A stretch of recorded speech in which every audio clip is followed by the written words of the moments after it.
প্রথম রেসিপির জন্য প্রথমে আমি চুলে একটা প্যান বসিয়ে ঘি দিয়ে দিয়েছি। চিনাবাদাম, কাঠবাদাম, কাজু বাদাম, পেস্তা বাদাম দিয়েছি। এগুলোকে ঘিয়ের মধ্যে রোস্ট করে নেব।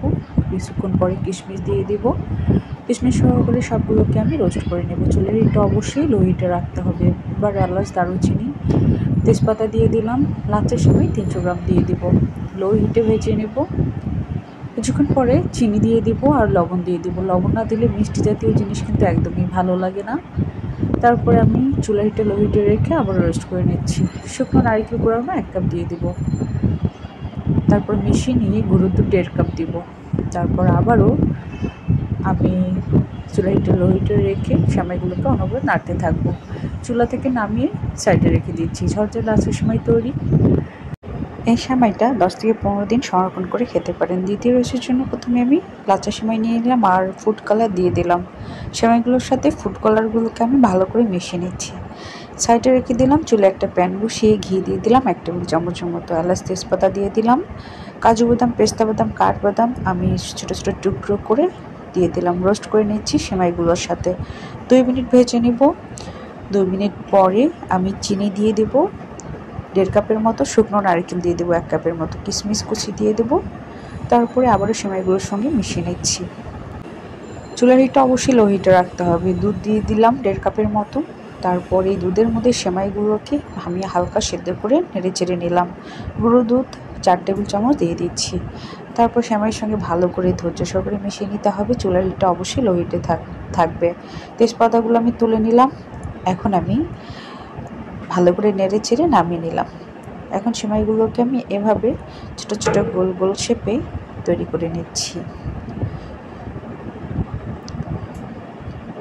তারপরে গুঁড়ো দুধ গড়িয়ে নেব।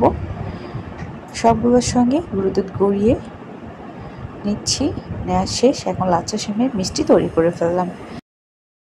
দ্বিতীয় রেসিপির জন্য চুলায় প্যান বসিয়ে ঘি দিয়ে দিলাম। লাচ্ছা সেমাই দিয়ে দিলাম 300 গ্রামের মতো আর এলাচ গুঁড়ো দিয়ে দিলাম। সেমাইগুলোর সঙ্গে ভালো করে আমি এলাচ গুঁড়োকে মিশিয়ে চিনি দিয়ে দিলাম 1.5 কাপের মতো। গুঁড়ো দুধ 1/2 কাপের মতো দিয়ে দিলাম।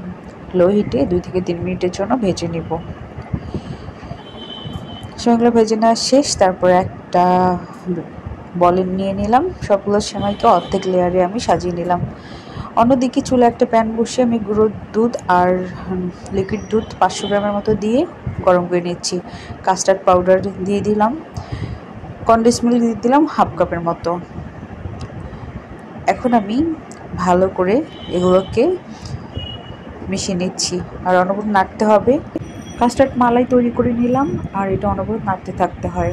গরম অবস্থায় সেমাইয়ের উপরে আমি কাস্টার্ড মালাইটাকে দিয়ে দিলাম। তারপর আবারও আমি তার উপরে ভাজা সেমাইটা দিয়ে একটা লেয়ার তৈরি করে নিলাম। আপনি এখন আপনার পছন্দ মতো ডেকোরেট করে নিতে পারেন। আমি এখানে কয়েক প্রকার বাদাম আর চেরি দিয়ে ডেকোরেট করে নিয়েছি। 2 ঘন্টার জন্য ফ্রিজে রেখে দিলাম। 2 ঘন্টা পরে ফ্রিজ থেকে বের করে নিয়েছি আর চামচ দিয়ে কেটে দেখিয়ে দিচ্ছি। সেমাই রেডি হয়ে গিয়েছে।